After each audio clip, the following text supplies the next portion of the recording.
Oh my, carrying such a large suitcase. Are you going on a trip? No, I'm going back to my parents' house.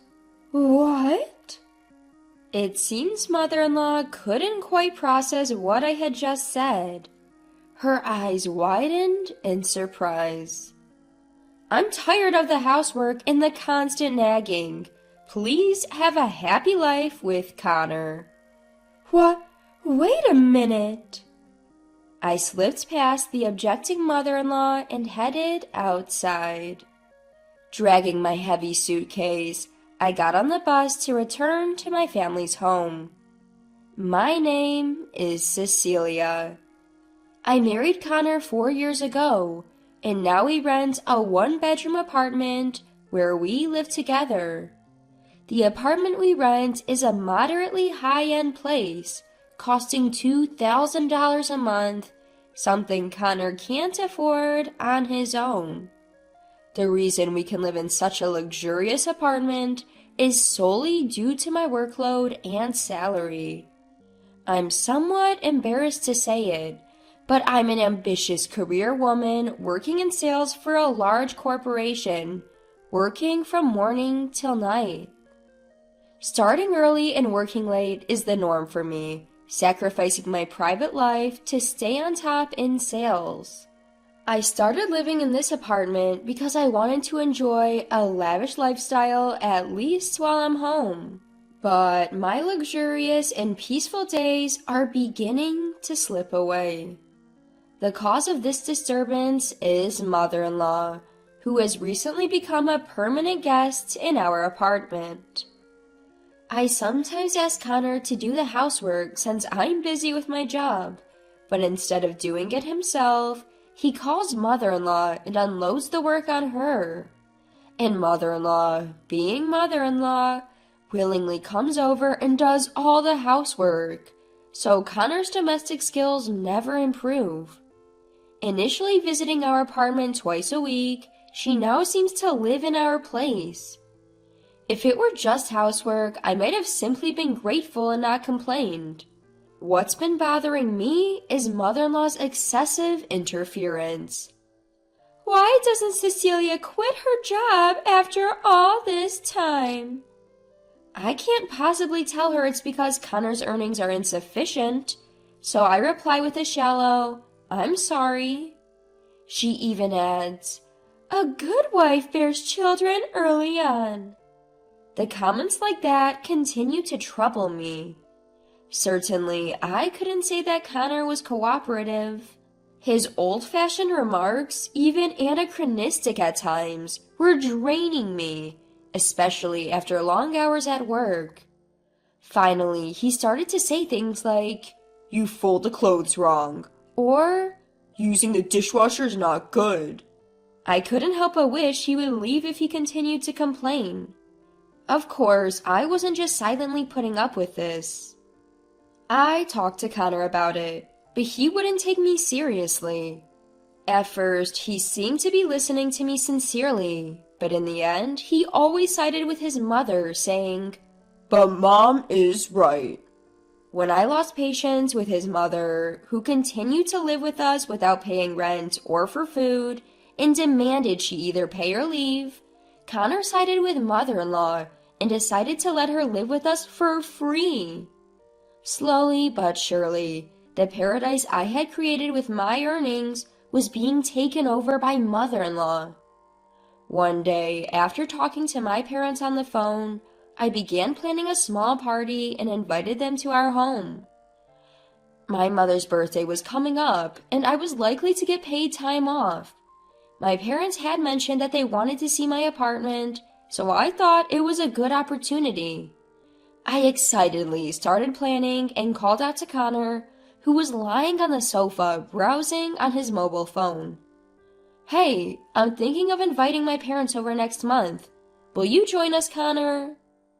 Connor and my parents had only met once, during our marriage meeting, and they hadn't interacted much. I was hoping it would be a pleasant dinner party and that mother-in-law could join if she was available. "What? There's no way we're letting your poor-looking parents into this apartment. He snapped. Excuse me? How can you say that? I yelled, shocked by his comment. Connor put down his phone, plugged his ears, and glared at me. But it's true. They were wearing cheap clothes when we went for the marriage meeting, he said.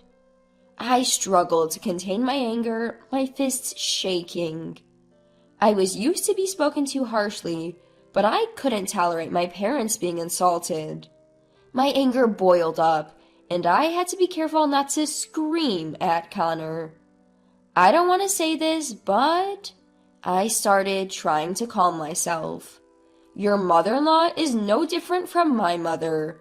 What's so poor about my parents? Are your parents big corporate bosses or something? Of course that was not the case. His father was a salaried worker, and mother-in-law was a homemaker from an ordinary family. Still, Connor scowled, annoyed by my words. At least they make more money than your parents. We didn't have to rely on a scholarship for college like you did, he said proudly, puffing out his chest. I took out a scholarship because I wanted to go to college on my own, without depending on my parents. I almost said, it's not like you, unable to leave your parents, but I swallowed my words. Fighting here wouldn't solve anything. After all, I just want to invite my parents to the apartment. It's not like we'll live together forever. I'm just asking if I can invite them for just one day, or even half a day. That's why I'm saying no. If you can't accept it, leave this apartment. What? Why are you talking about me leaving? If you can't obey me, I don't need you. I don't even want to live with you. I saw Connor spit those words out with hate, and something inside me snapped. Fine, if you say so, I'll leave. But once I leave, I'm not paying the rent here, okay? Can you afford to live on your own, Connor? Humph, worried about money? My mom's a homemaker, but she makes big money. $2,000 rent is nothing to her. I thought Connor was just ranting, but it turns out he plans to rely on his mother's income. I was more stunned than angry. I really can't understand Connor's dependent thinking. Why did I marry this man? I never thought I'd see the day when I could not trust my judgment of men. I threw down the planner I had been writing in and pulled a suitcase from the closet. The closet was filled with the stuff my mother-in-law had brought over, and my belongings had been pushed to the back. Connor seemed a bit flustered as he watched me pack calmly, but in the end, he said nothing. I finished packing, headed for the door without a word to Connor, and ran into my mother-in-law, just back from shopping. Oh, such big luggage. Are you going on a trip? No, I'm going back to my parents' house. Huh? My mother-in-law seemed unable to process what I'd said. Her eyes widened. Thank you for everything, like the housework and the sarcastic comments. Please be happy with Connor. What? Wait a minute, Cecilia! I slipped past my restraining mother-in-law and went outside. I dragged my heavy suitcase to catch the bus back to my parents' house. My parents laughed uproariously at the whole story. Even I was annoyed by their laughter, as if they were saying I was petty. Hey, it's not a laughing matter. Sorry. Cecilia, you are quite the character. Getting that angry over a comment about your parents? Was it a case of an eye for an eye? Even my usually reserved mother was covering her mouth and shaking her shoulders with laughter. Don't worry. One day, Connor will introduce you to an apartment. Dad, what are you talking about? There's no way Connor would let me have a room. I looked at my father in disbelief, but he just laughed with my mother and never explained his words. Eventually, I became busy with work, and thoughts of Connor and the apartment completely slipped my mind. I was still living with my parents and saw them every day, but we hadn't talked about the apartment since that day. Half a year had passed since I was kicked out of the apartment by Connor. Worn out from early morning commutes and late night overtime, I was leading a lazy life, sleeping through the day on my days off. My parents unexpectedly approached me. Finally awake? We're thinking of going to the apartment where Connor lives. Want to join us? Still half asleep, I couldn't understand what my father was saying, so I tilted my head in confusion. Seeing me standing there, lost in thought, my mother lost her patience and forcefully pushed me from behind. Come on, get dressed quickly. Put on something really nice. Encouraged by my mother, I put on a dress I'd never worn before. It was a high-brand, quite expensive gift from my parents for my birthday, so I never had the inclination to wear it and kept it tucked away. Looking more closely, I realized that both my mother and father were also dressed in high-brand clothes they usually wouldn't wear. It was as if they were showing off their earnings. Before I knew it, I was transported to the apartment building where Connor had lived. I thought we would be turned away at the auto-locked entrance, but that worry was unnecessary. The person we were looking for was standing there in the entrance, dumbfounded. Connor and his mother-in-law were surrounded by a large amount of luggage standing still in the entrance. Upon seeing me, Connor's face contorted. Hey, Cecilia, what's going on? We've been kicked out of our apartment. Kicked out? Did you pay the rent? I thought it was an obvious question, but Connor looked away, embarrassed. I paid it. I even went into debt to make the payment. I was utterly dumbfounded by Connor's words. As I suspected, the claim that mother-in-law was earning money was a lie. And yet, Connor and mother-in-law kept up the pretense, living in a luxury apartment, even going into debt. I would have moved out long ago. So why were you kicked out? Did you cause any trouble or something? Connor shook his head, having no clue. Mother-in-law, who had been silently listening, also seemed to have no idea.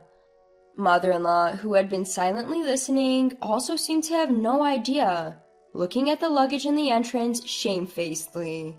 Ha ha ha ha ha! The mood was broken by my father's laughter.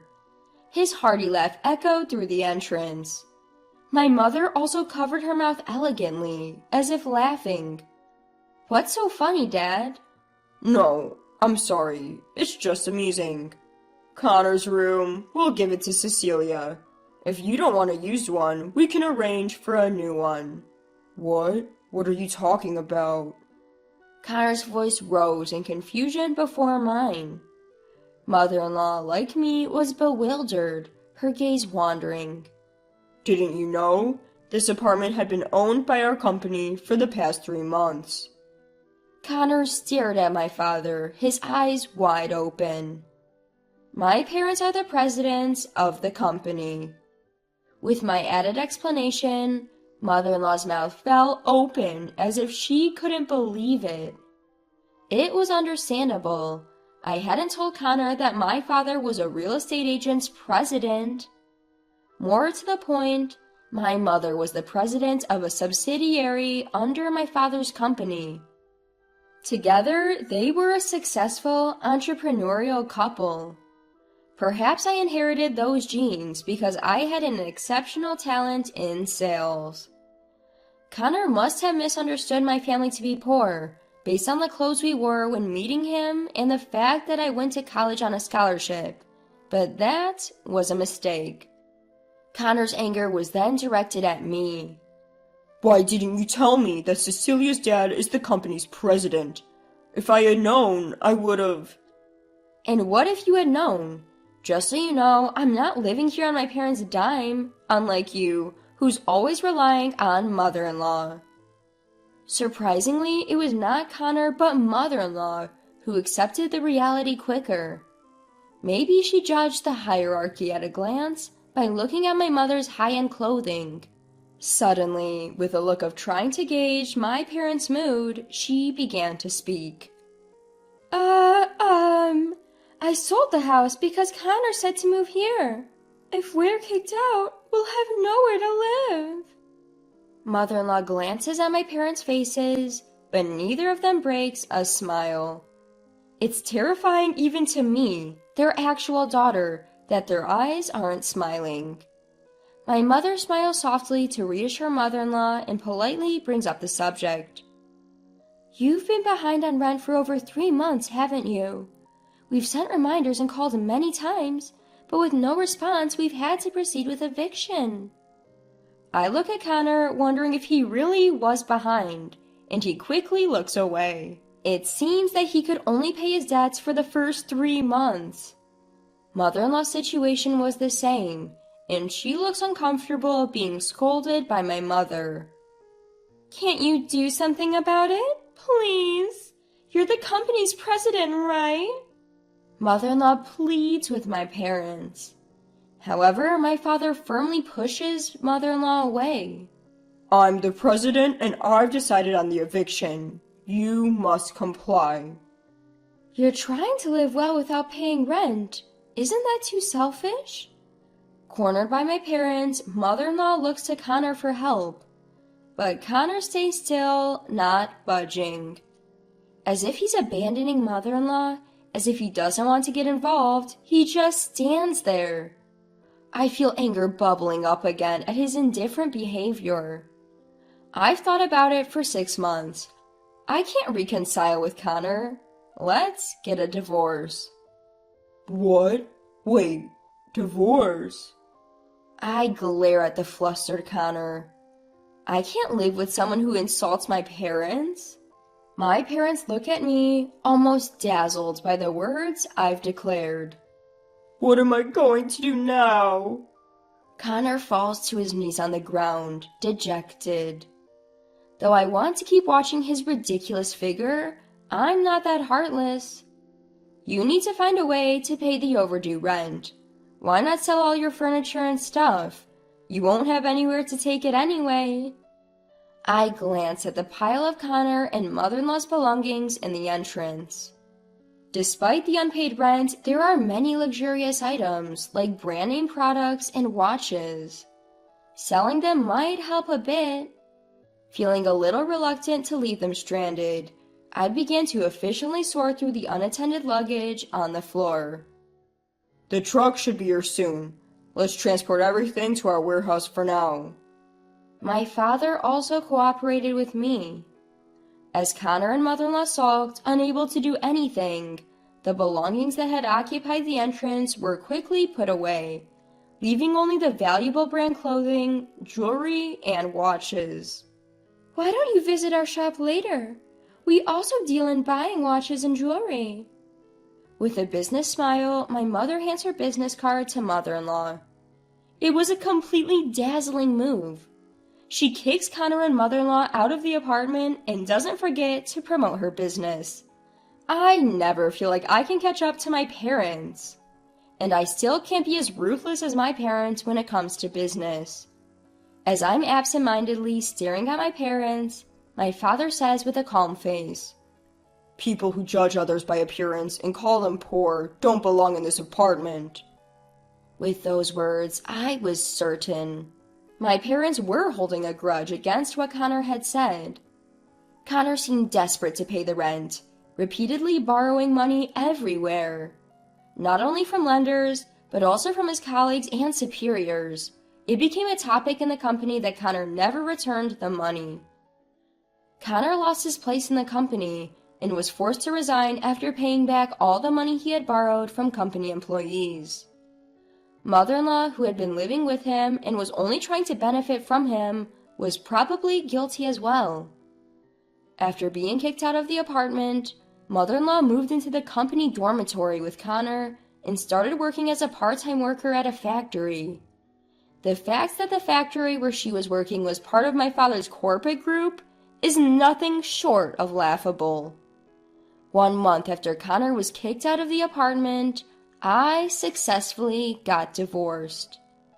Additionally, I received a room in the apartment as a lifetime gift from my parents, and I'm leading a comfortable life.